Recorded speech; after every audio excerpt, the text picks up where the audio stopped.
A veces imaginas cambiar tu origen, tu carne, tu sangre, tus datos, borrar tu nombre, el color de tu piel, tu altura, quedar solo con tus huesos, tu médula vibrante.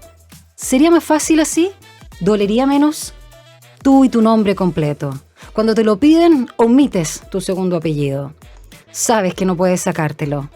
Tu apellido materno. Cierra los ojos. Los Larraín. La familia de tu madre. Con estas palabras parte Los años urgentes, la última novela, la reciente novela de Ana María del Río, publicada por Ediciones Lis y que se va a lanzar el próximo 5 de septiembre, día jueves, a las 16 horas, 4 de la tarde, en la preciosa Biblioteca Nacional. Y un libro ilustre. Lo señala ya su nombre, pero también ahí están viendo en imagen lo que es este formato. De hecho, cuando me llegó acá en la radio decían, ¡qué belleza de libro! Ya no se ven ese tipo de facturas. Ana María del Río, escritora, nos acompaña esta tarde en Frecuencia Pública, profesora de castellano, licenciada en lenguaje por la Pontificia Universidad Católica, Master of Arts en Literatura Hispanoamericana de Rice University, Texas, Estados Unidos. Y en 1980 obtuvo por primera vez, el Premio Municipal de Santiago con la colección de cuentos Entre Paréntesis.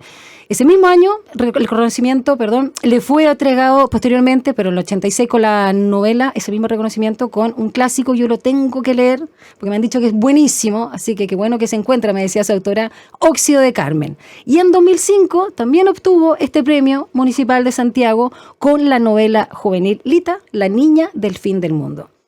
¿Qué otra autora chilena puede también decir que cuenta con todos esos reconocimientos? Ana María del Río Correa, ¿cómo estás? Daniela, muchas gracias por haberme invitado a este honroso lugar que es la radio USACH. Estoy muy contenta. Linda, gracias a ti por estos años urgentes, como decíamos, publicado por Editorial Lis. Y quiero partir, no sé si te parece, por la forma. No es usual encontrar un libro, no solo de esta extensión, este volumen, esta presencia del libro, que es bastante, no solo, no diría majestuosa, sino más bien clásico, y que a propósito de los nombres nos habla de una suerte de solemnidad o de una importancia mayor a la luz de los tiempos. Sí, el título aparece al final, por suerte, es lo único que baja como un pájaro, así como la inspiración.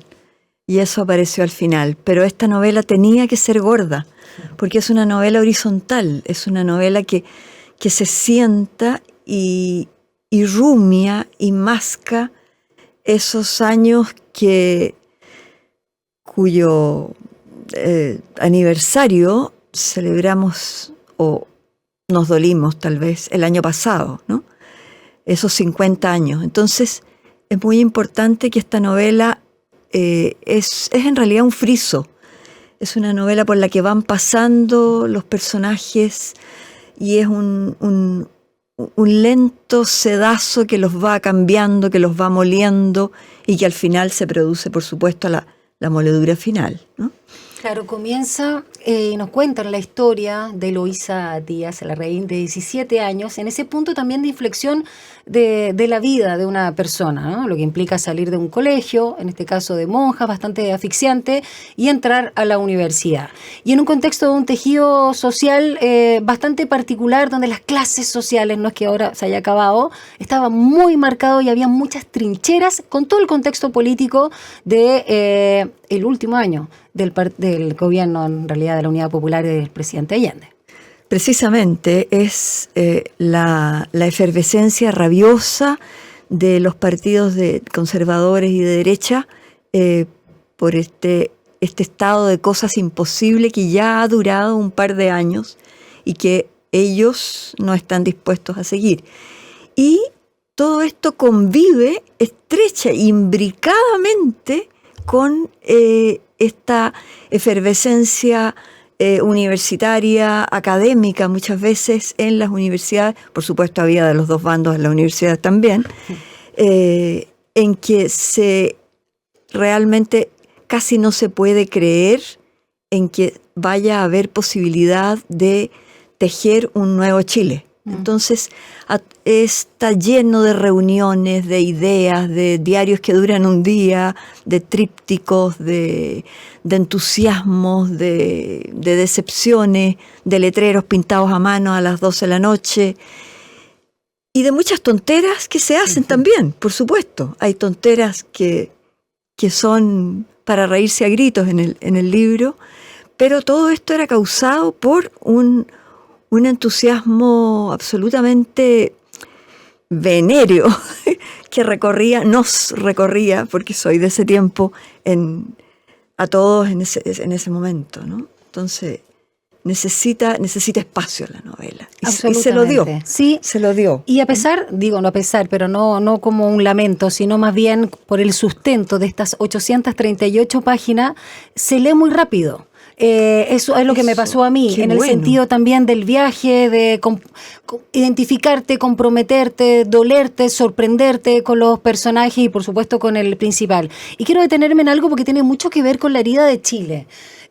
Uno de los países más clasistas, yo diría que junto con Perú quizás de Sudamérica, con mucho, digamos, ligado y resabio lamentablemente del colonialismo, donde esta protagonista que se nos presenta, simpática, altiva, pero también con muchas inseguridades y con miedo de salir de esta burbuja en la que se ve, sumergida obligatoriamente por su familia y sobre todo la materna, como decíamos al inicio.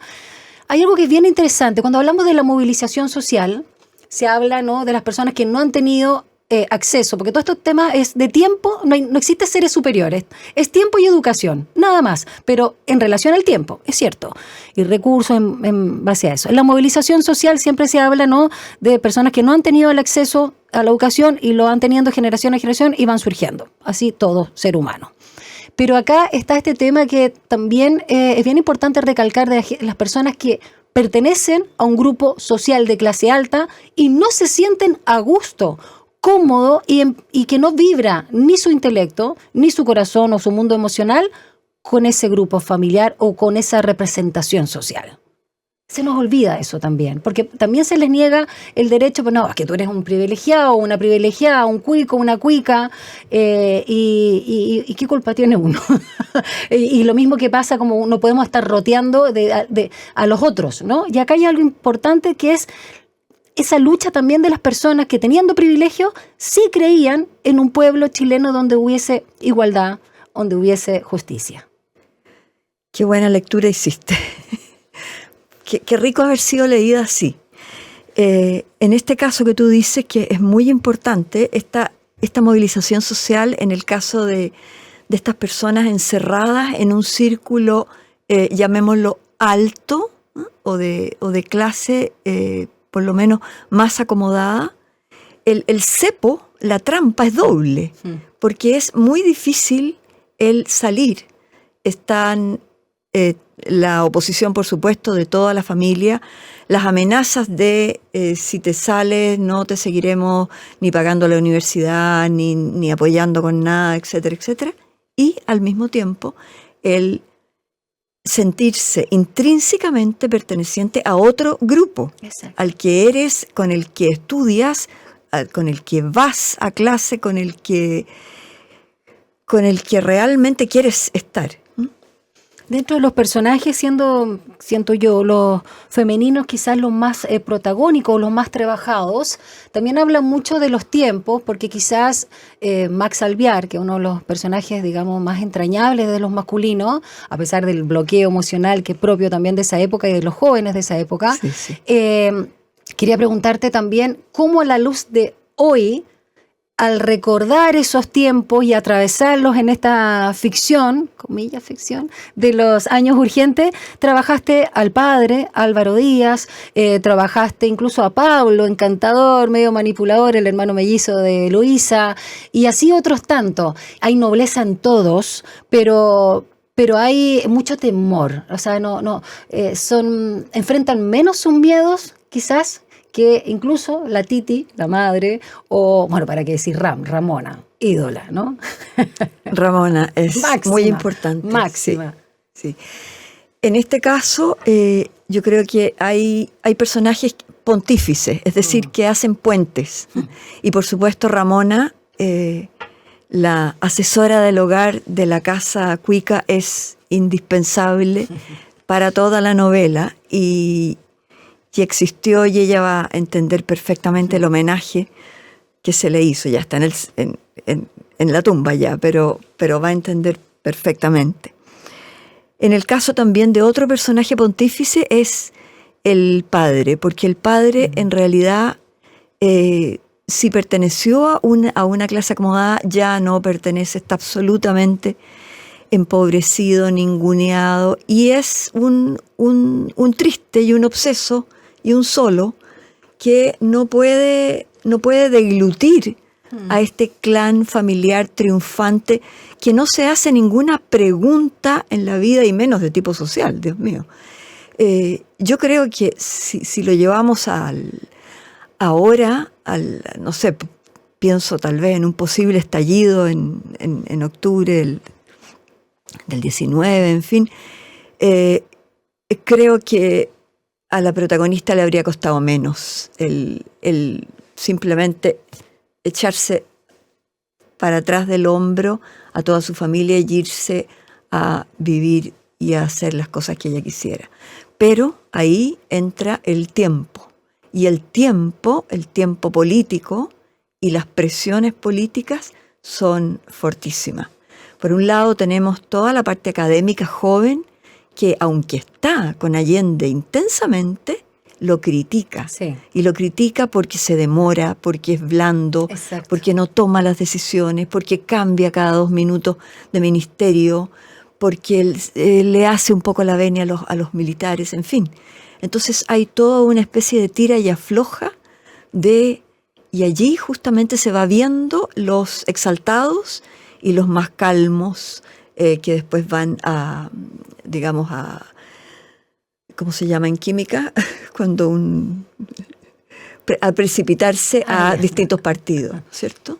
Tenemos pensamiento Mapu, tenemos pensamiento Mir, tenemos Exacto. pensamiento... Pero en ese tiempo estaba todo junto. Estaba todo junto y era un entusiasmo, y eran los gritos, y eran las protestas, y eran el ir a enseñar a leer con el diario El Clarín a las poblaciones, y se mezclaba todo. El ayudar en la autoconstrucción que estaba empezando en ese momento. En fin, era un tiempo hermoso, Sí. pero revuelto, magníficamente revuelto.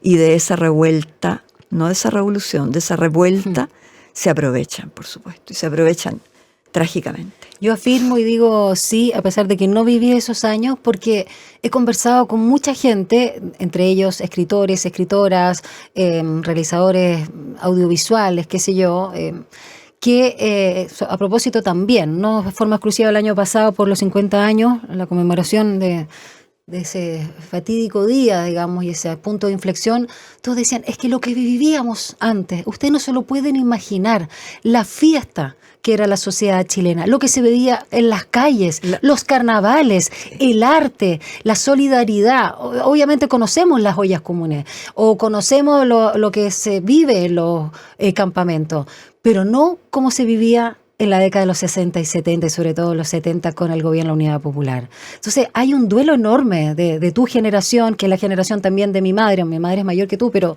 digamos más o menos, de algo que pudo ser y no fue, y que resistió 1000 días. Y que resistió 1000 días, exactamente. Y que después del silencio que se impuso, de la mordaza. Qué curioso, porque hemos vivido un tiempo de mordaza y un tiempo de mascarilla. Y después de la mordaza ya fue difícil levantar la voz, porque me tocó hacer clases muchas veces en estos años post Pinochet, y realmente no tenía nada que ver con las clases que había antes. Nada que ver, ni universitaria ni escolarmente. Sí, el tema de la el silencio era impresionante. Y ha durado. Claro. A mí me tocó la época de la gritería maravillosa. y aquí está contada. Y ahí está. Claro. Y dentro también de lo que está, por supuesto, las historias de amor, está lucha social, por lo que comentábamos también, los trabajos, pero también está a propósito de este entramado familiar y el hambre por el boicot que se hacía, que ya está más que demostrado, ¿no? Y el mercado negro y todo este tema también de los camioneros, qué sé yo, el hambre, ya está el hambre en todas las clases sociales y la solidaridad también de los que supuestamente tenían menos, pero que son capaces también no solamente de conseguir y compartir. Y en ese vacío que vive Eloísa, la protagonista, en esta historia de los años urgentes, también se ve en algo que me parece muy importante hacer énfasis hoy, cuando estamos hablando de una deconstrucción de lo que entendemos por femenino y masculino los roles. Porque ella está en este punto, como decíamos, de pasar a ser mayor de edad y reconocerse también en su corporalidad, en su eros. Y hay vivencias de contraste, propias también de esa edad, ¿no? De sentir el poder, por ejemplo, por sentirse deseada por un profesor que termina siendo, bueno, cualquier cosa, para que no spoilearle la novela. Hablemos también de ese aspecto, porque tiene un poco que ver como con los puntos de vista de lo que podríamos entender hoy, pero no es el lenguaje necesariamente de la voz narrativa, de la narrativa, valga la redundancia, del yo. Muy presente esa sensación de expresar, del flujo de conciencia a veces, y el cuerpo. Creo que ha sido muy importante poner el valor del cuerpo, sobre todo de una voz femenina.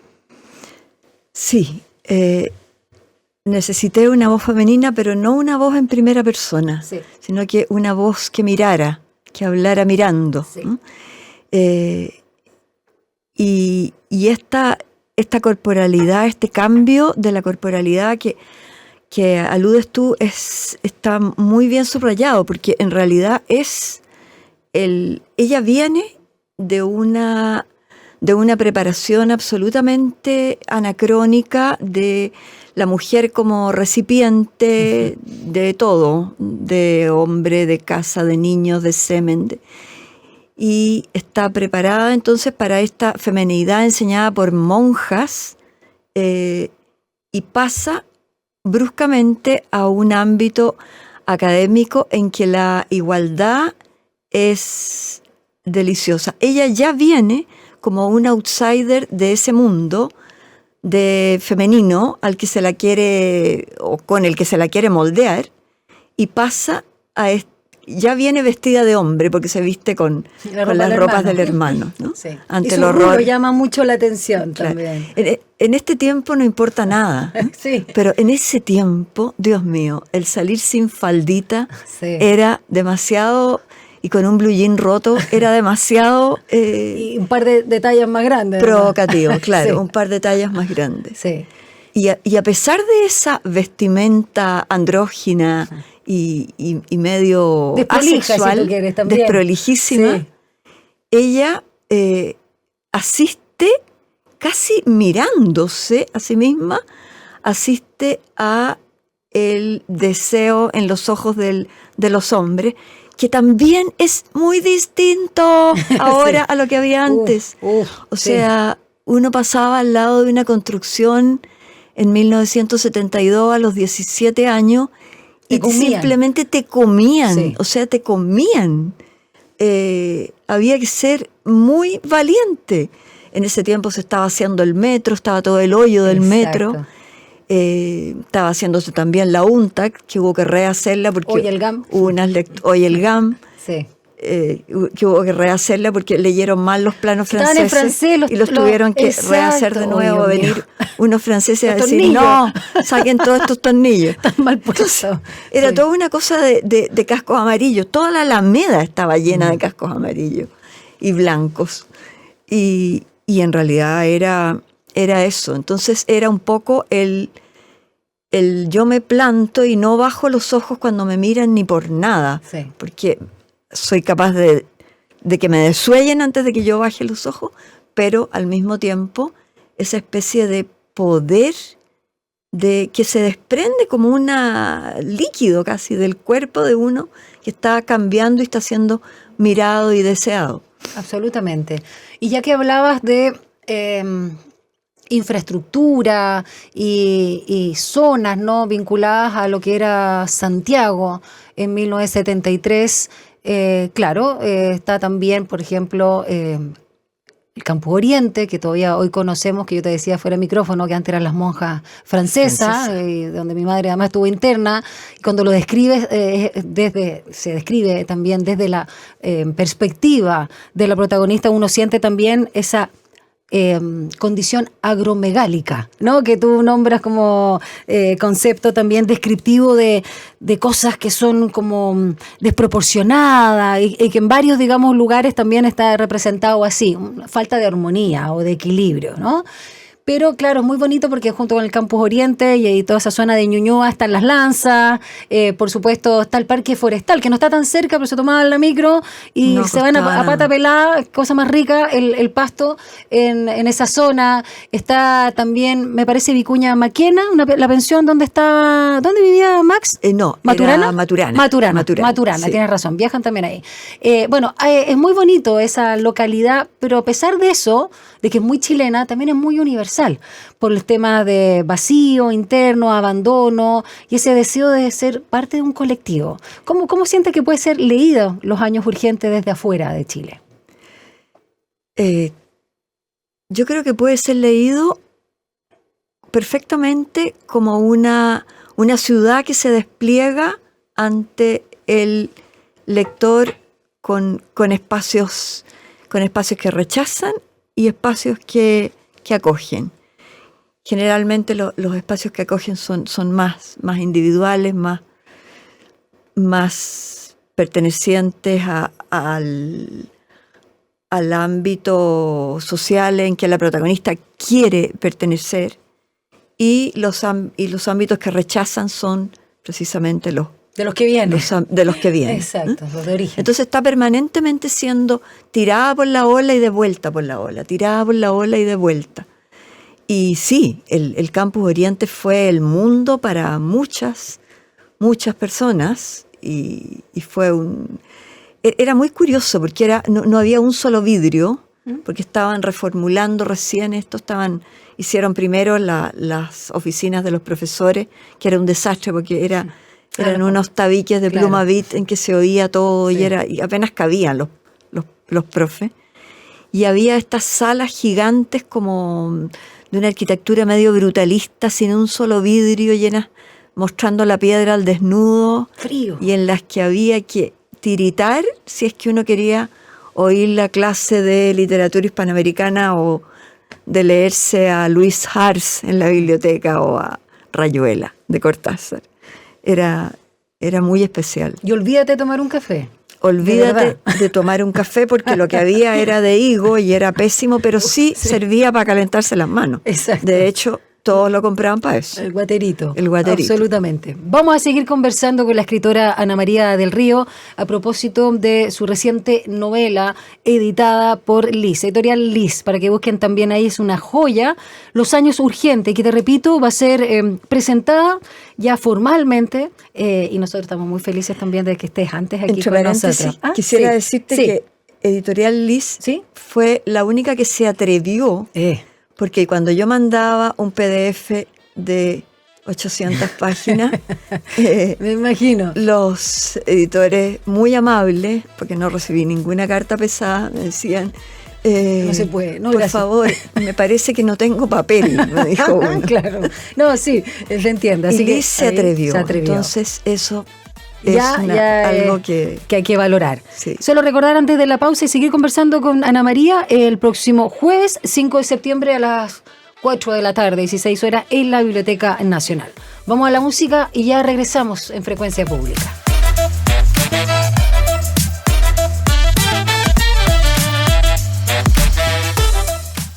Bueno, es inevitable preguntarle a nuestra querida invitada, Ana María del Río, respecto a aspectos autobiográficos. ¿Cuánto hay de ti o cuánto hay de tu historia, más allá de la época, de los años, sino de las vivencias, ¿no? En tus años urgentes, querida Ana María. La pregunta. No quiero incomodar. La porque pregunta no creo del billón. Pero yo te sentí, te conozco como escritora, te he entrevistado un par de veces, pero te sentí ahí y me gustó. Sí. ¿Te gusta la carne mechada? Me encanta, sí, me gusta. Bueno, esta novela es una carne mechada. A ver. Es decir, tiene carne, pero de repente tiene zanahorias metidas adentro y ajos y perejiles, que son míos, por supuesto. Y es eso, o sea, es estos hilos de uno que imbrican, que se meten a la mala o a la buena, porque es imposible que no se metan Sí, ¿no? en algo, en una época en que uno también ha vivido. De repente pienso que me gustaría presentar esta novela como si fuera mi currículum.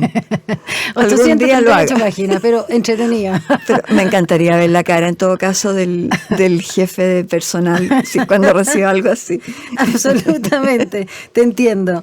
Ahora, también una pregunta que puede ser solamente una ciutiquería mía por la precisión semántica, pero me llamó la atención cuando se hace el afiche, ¿no? Virtual, el flyer, qué sé yo, de lo que va a ser el lanzamiento que estábamos anunciando. ¿Por qué la última novela de Ana María del Río? Porque por lo general uno dice la nueva, la reciente, porque la última me recuerda a Violeta Parra con las últimas composiciones, con sus últimas composiciones. Ah, fíjate que ¿No te diste cuenta? no me había dado dije, ¿cómo cuenta. que la última? Sí, tiene que ser la más reciente, porque ¿No es cierto? Bien, hay otros después en Barbecho. ¿Ves? Sí, entonces, no. sí, porque da la sensación de como cuando dicen los tres, Tienes toda la nos razón. separamos como banda, después vienen con la revuelta, Claro. qué sé yo. ¿Ah? Claro. Sí, porque la última da la idea de punto final, como lo hizo Violeta con sus últimas Claro. composiciones. Porque No, ella dijo, es la última. Dijo, es la última. Hagámonos las cuentas de que es el último número, pero después viene otro. Ya, la más reciente novela La más entonces reciente. de Ana María. Ya.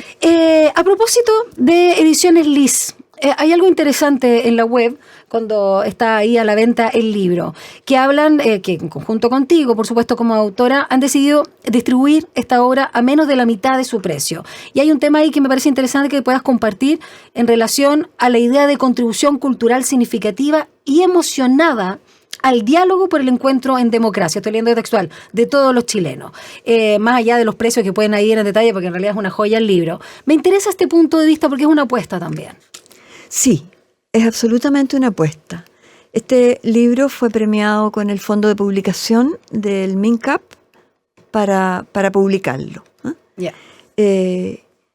Y justamente la apuesta es que, ya que fue premiado, no nos importa, porque esto lo conversamos intensamente con Liz, no nos importa, aquí vamos a ir a pérdida tal vez, pero no es un proyecto de platas, sino que es un proyecto de distribución de una voz, es un proyecto de grito. Es más eso. Y realmente estamos haciéndolo. Este es un libro que es desproporcionadamente caro, porque está hecho absolutamente cosido a mano.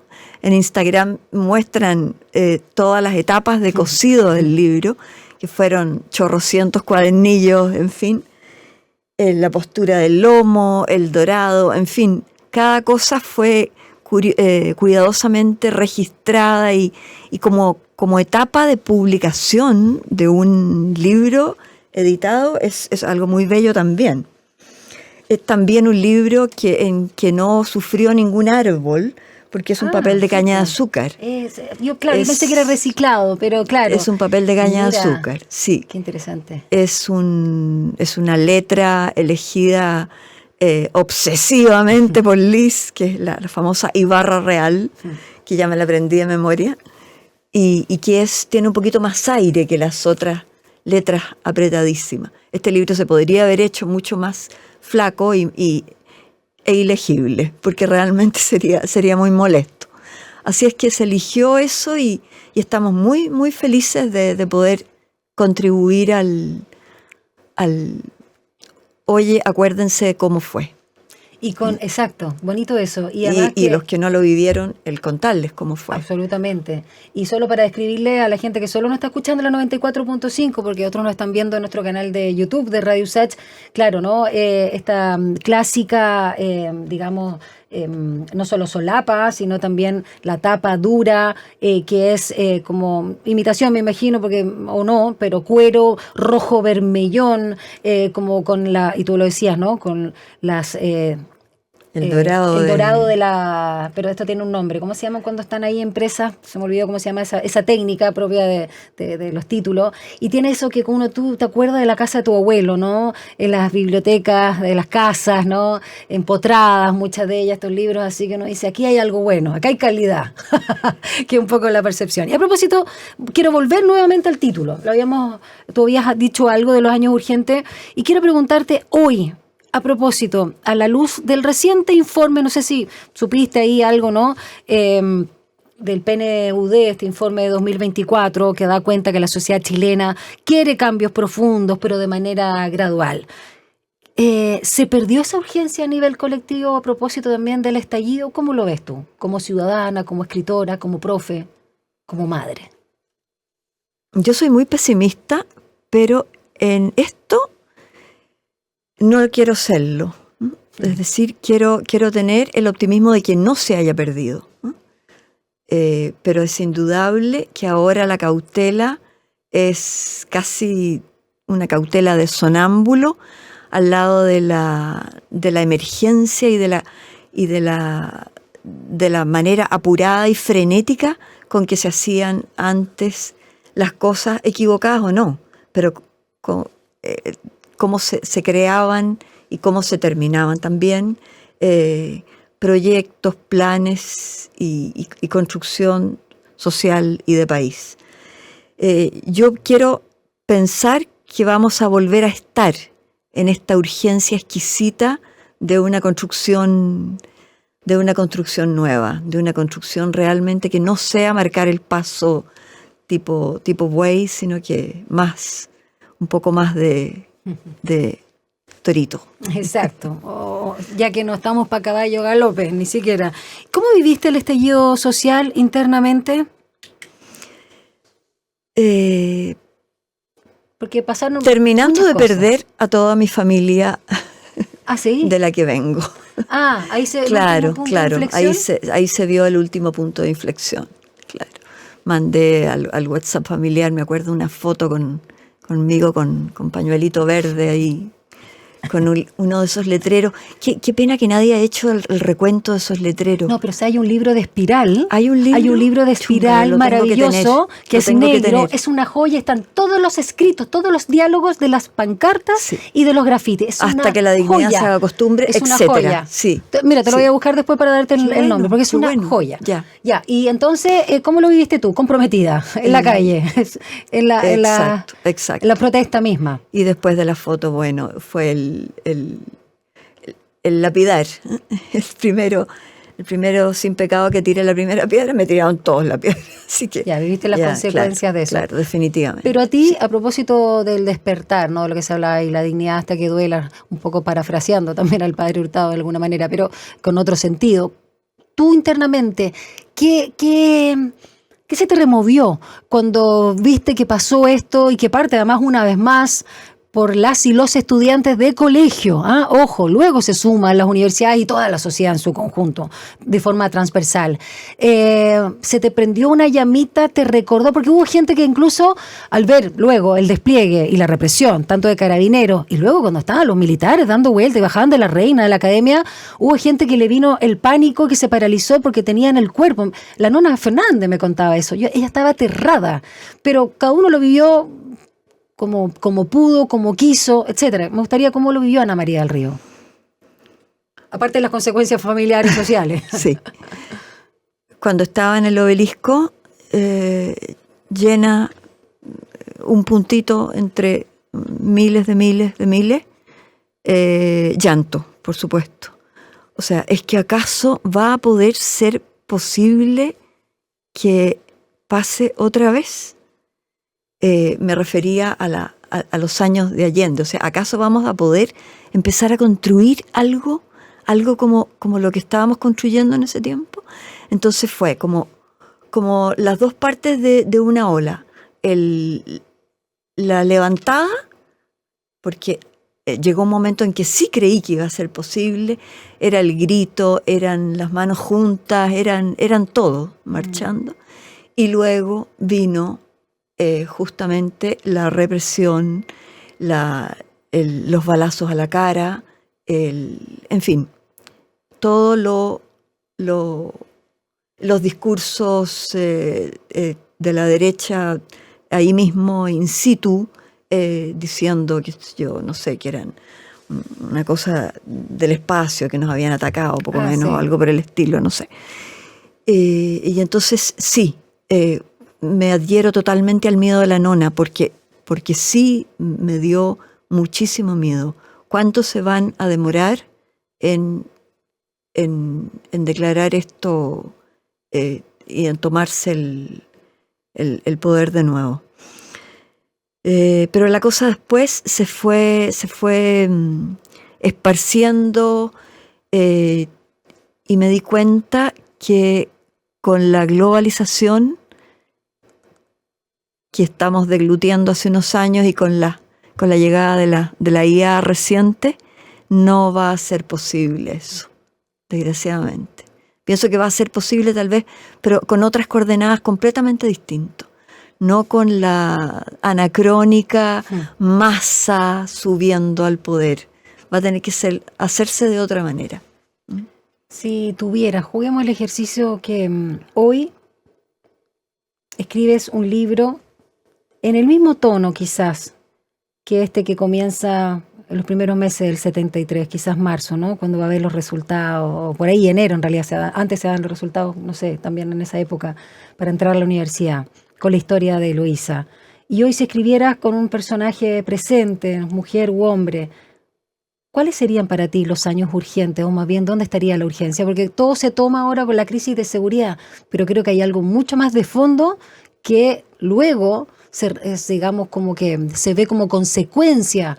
O sea, yo por lo menos no entiendo que la violencia, la criminalidad y la globalización y todo eso responda a algo como que nació de forma natural, espontánea, digamos. Esto tiene que ver con una crisis de la humanidad, a propósito de lo que se habla también de la crisis de la democracia, el avance de la ultraderecha. Y bueno, y acá en Chile estamos padeciendo de eso porque tenemos además pendientes muchas cosas. Para ti, ¿cuáles serían los años urgentes o las urgencias, si tú quieres, actuales? Es una pregunta gigantesca y es una pregunta que duele también. Yo creo que las urgencias serían el que en este minuto, los que quedaron con un ojo menos después del estallido no son los verdaderos ciegos. Yo creo que la urgencia sería el poder, por lo menos, remecer la vista de los que realmente no están queriendo sino instalar su propio beneficio, su propia ganancia, que no es en absoluto un grupo nuevo, ¿no? Es un grupo que tiene muchísimos años de antigüedad, pero que realmente la desconexión con las urgencias sociales llegan a ser un insulto de tal calibre que se expone a una toma de la Bastilla nuevamente, ¿no? Se exponen. Y hay algo. Y no veo yo tampoco, ¿sí? Contigo que la criminalidad sea algo que sucede en Makes solamente. Claro, no exacto. Es eso. No, sí, lo estamos viendo. De hecho, a estamos propósito de viendo, lo que sucedió ayer. Claro, ¿Hay algo o alguien hay que te dé esperanza? Que respalda. Sí, ¿no? absolutamente. Algo que tú digas, quizás por aquí. Por supuesto, los jóvenes. Los jóvenes, siempre, todos. A propósito de la historia también que presentas en tu libro. Todos. Y de lo que ya han hecho, pero de lo que desgraciadamente les queda tanto por hacer todavía. Pero son ellos, absolutamente. Ahí radica la fuerza también, ¿no? Sí. Y la valentía. Sí. Bueno, hemos conversado esta tarde acá en Frecuencia Pública con la querida Ana María del Río, connotada, hay que decirlo, escritora chilena, y que hoy nos sorprende con Los Años Urgentes, su nueva, reciente novela editada por Editorial Liz y una publicación además de una factura preciosa. Aprovecha tu cámara, Ana María, para que invites a nuestros auditores y telespectadores de también Radio USACH al lanzamiento oficial, ¿no? A la presentación. ¿Y quiénes van a estar ahí también comentando tu libro? Espero que vaya mi colectivo de escritoras, AUCH, y espero que vaya mucha gente a este 5 de septiembre a las 4 de la tarde, una hora de laborar, pero también una hora de arrancarse un ratito a la Biblioteca Nacional.